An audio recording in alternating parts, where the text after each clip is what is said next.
사회복 전달 체계에 관한 설명으로 옳은 것은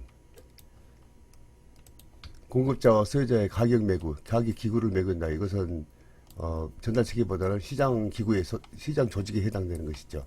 공급자와 소유자를 이어주는 매개체 역할. 이것은 정확하고 신속하게 그리고 효율성을 높여야 되죠.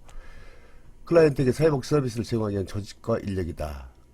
공급자들은 공간적 분산을 배치하면 전달 체계 접근성이 높아진다. 그렇죠. 전달 체계를 한쪽으로 몰아가기보다는 여러 가지 분산 체계를 하면 접근성이 좋아지죠. 그래서 정답은 5번이 되겠습니다.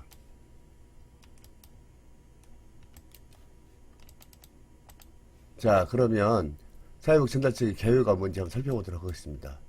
전문성은 뭐냐면 그 분야에 대해서 얼마나 지식과 시간 투자, 경비 투자, 그 다음에 인정받을 수 있는 증이 있느냐, 그걸 따지는 거죠. 그래서 사회복지하고 자원봉사자하고 하는 그 전달 체계에서는 큰 문제가 되지 않지만 그 전달하면서 어떤 조직, 어떤 지식과 어떤 그 증이 있느냐에 따라서 전문성과 비전문성을 구별하죠. 즉 예를 들어서 돌팔이 의사하고 정신적인 의사하고 차이가 그겁니다. 기술적인 문제는 큰 문제는 되지 않지만 만약에 문제가 됐을 때, 의료사고가 됐을 때는 전문성 있는 사람은 만약에 그런 법리적인 해석이 가능하지만 돌팔에서는 아직 불법 의료가 돼가지고 크게 벌을 받죠. 그래서 전문성을 가지고 있어야 한다. 즉 증을 가지고 있어야 한다.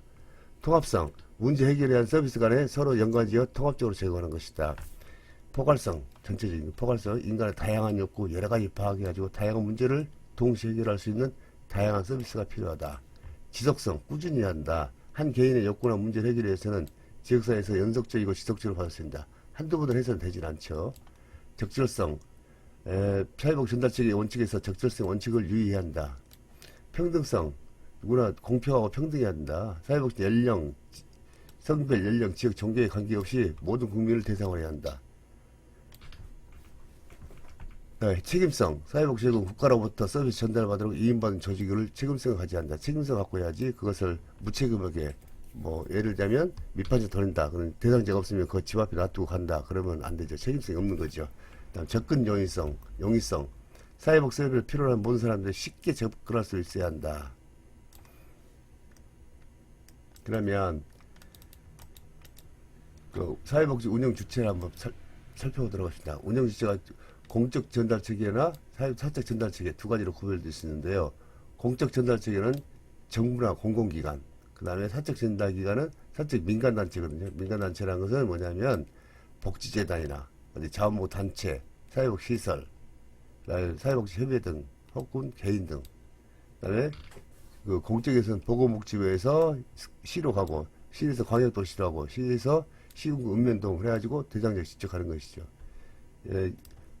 연말 같은 데는 김치 배달 서비스랄지 그런 것은 읍면동 공공에서도 하기도 하지만 사적으로도 하기 때문에 중복이 많이 됐죠. 자, 그럼 재정적인 내용을 보시죠. 재정적으로 안정적이죠.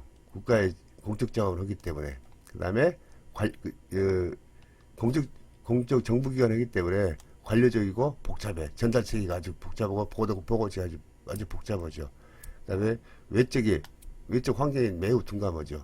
그 다음에 사적 세대에서는 재정이 아주 미약하죠. 그 다음에 융통성은 좀 뛰어날 수 있고 창의성과 유연한 체계를 가지고 있다. 사회 변화에 민감하게 반응할 수 있다.